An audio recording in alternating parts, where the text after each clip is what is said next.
Hello everyone, welcome back to my channel. I am Indu Shakti, Assistant Professor, Department of English, St.Joseph's College of Arts and Science, Autonomous, Cuddalore. This is a presentation on The Count of Monte Cristo by Alexander Dumas, a story retold by Beatrice Conway. Moving on to the author introduction, Alexander Dumas. He is one of the most famous French writers of the 19th century. Dumas is best known for his historical adventurous novel. His important works include The Three Musketeers, The Man in the Iron Mask. Dumas is credited with revolutionizing the historical novels in France. The Count of Monte Cristo was originally published in 18 installments. Beatrice Conway retold the story of Alexander Dumas. Moving on to the background of the story, The Count of Monte Cristo. It is an adventurous novel written by the French author, and it is completed in 1844.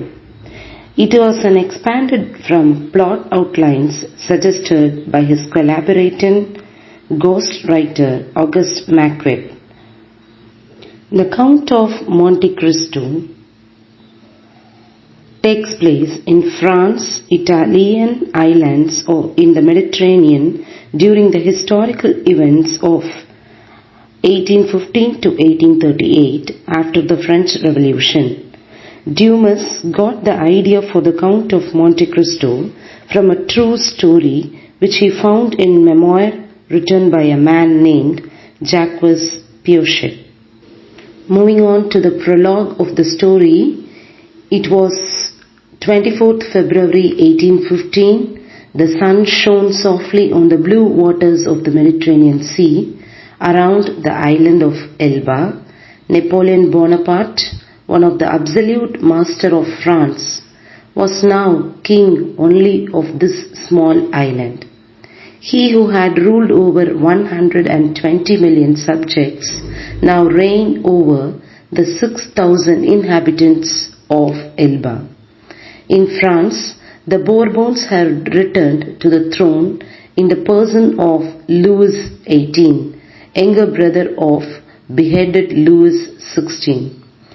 Friends in Paris were plotting to bring back Napoleon as ruler of France. Napoleon himself was also busy with plans for his glorious return.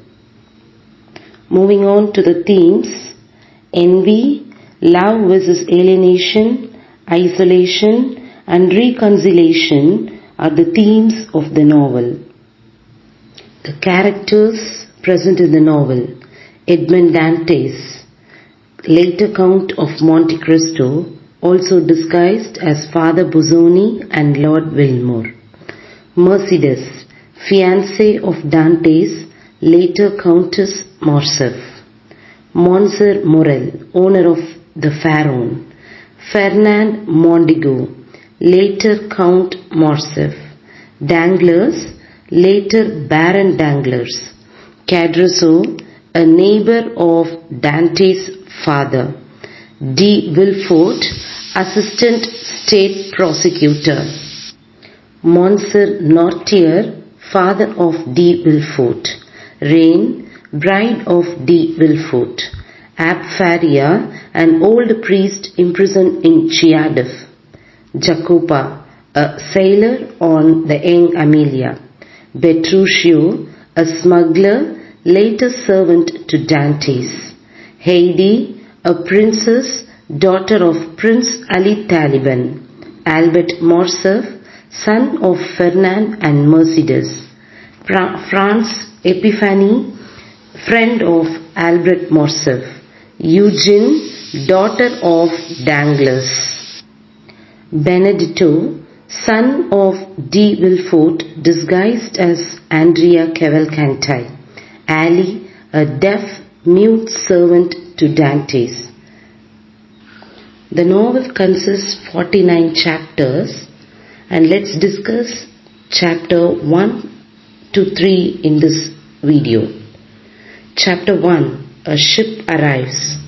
On the sunny day, a three-masted sailing ship, the Pharaon, coming from Smyrna, Naples, could be seen just beyond the Chiadif. Slowly, the ship approached the harbour.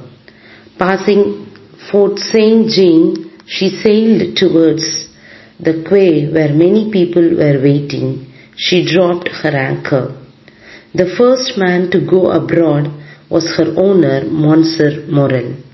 He immediately approached a dark-haired, good-looking young man of about 20 who appeared to be in command. It is Edmond Dantes. We have had a great misfortune. Our good Captain Leclerc died during the voyage. We buried him at sea, he explained to the owner.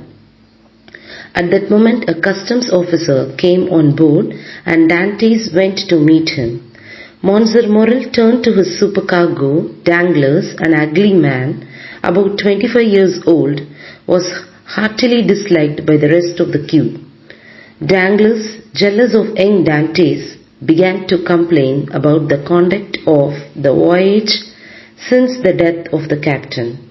He said that a day and a half had been wasted by stopping at the island of Elba instead of coming straight to Marseilles.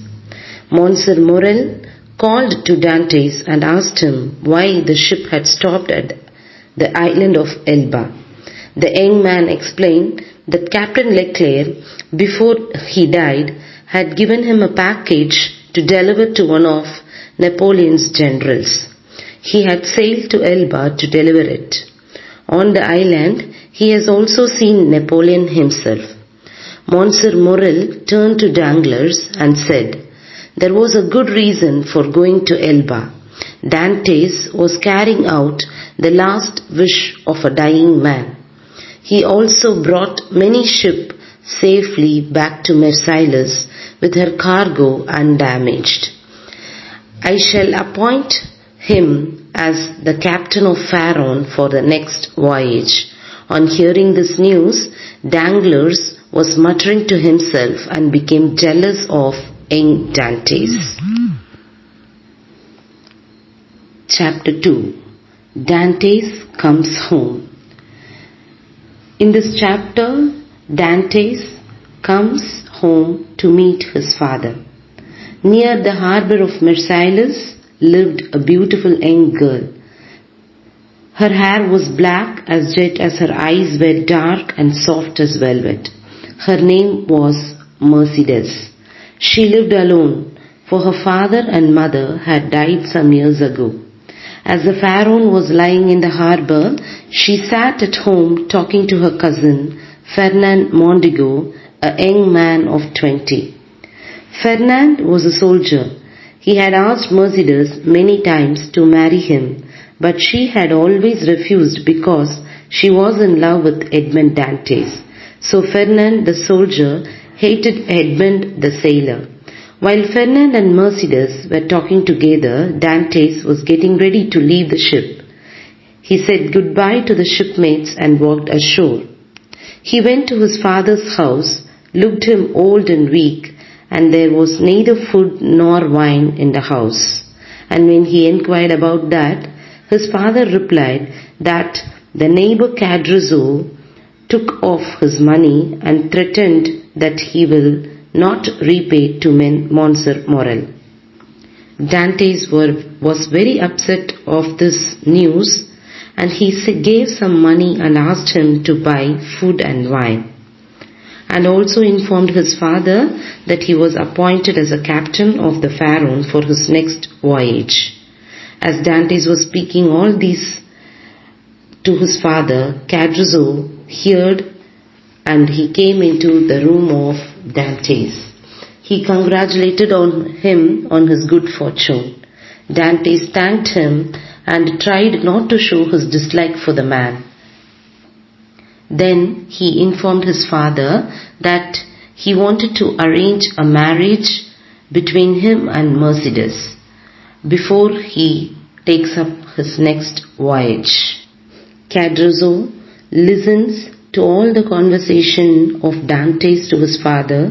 Then he goes to meet Danglars, who was waiting for him somewhere outside, and they both speak about the captaincy of Dante's, and Danglars' face turned crimson with anger and his voice was wild, and he muttered to himself that he will not become the captain unless Danglars was present. Chapter 3. A trap is set. Here in this chapter, a plot is set against Dante's. Danglars and Cadrazzo went towards the rocky seashore to Hotel La Reserve.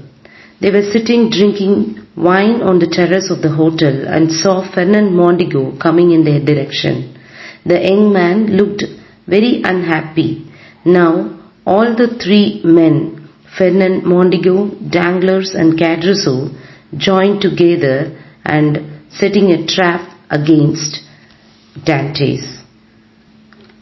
Danglars informs Cadrazzo and Fernand that Dante's should be given a punishment which would kill him more surely than if he waited in a wood to stab him with a knife. So it would be always a pen, a bottle of ink and a sheet of paper would be enough for him to be placed in a position where he could not come back alive than a sword or a pistol. So all the three men joined together to plot against Dante's, writing him that he is a Bonapartist and informing the state prosecutor that he is a Bonapartist agent was their plan against him. Now with a different handwriting, Danglars started to write to the state prosecutor that Edmond Dantes touched the island of Elba, and he gave a letter to Napoleon addressed to the Bonapartist committee in Paris. And if he is arrested, this letter will be found either on him or at his father's house in his cabin on the Pharaon. Writing this letter, all the three men smiled and laughed and made a big joke, making Dante's a guilty person against the state. As they were plotting, they saw near the seashore Dante's and Mercedes walking together, very happy. Cadrazzo waved to them and Dante's waved back, but Fernand stood still, having a scowl face. When the plot was made, Fernand was not happy with the plot and he was against the plot initially. But later on, seeing Mercedes along with Dante's, his mind has changed. Danglars and Cadrazzo, they went off from the hotel, leaving the letter down, and as planned by Danglars, after they have gone a few yards, Fernand stooped down and picked up the crumpled piece of paper so that he could post to the state prosecutor. So Fernand made the papers into his pockets and hurried away. Now Cadrazzo thinks to himself that all his plans go according to his wish and will. So he feels happy that everything is going according to his plan. Thus, finally, at the end of the chapter 3, the young Dantes, an innocent man, was trapped by the three men as the betrayer against the state. Unknowing of the plots made by three men, Fernand Mondigo, Danglars and Cadrazzo, the innocent Dantes gets ready for his wedding happily. Now, in the next chapters, we shall see the wedding party of Dante's and Mercedes. Thank you.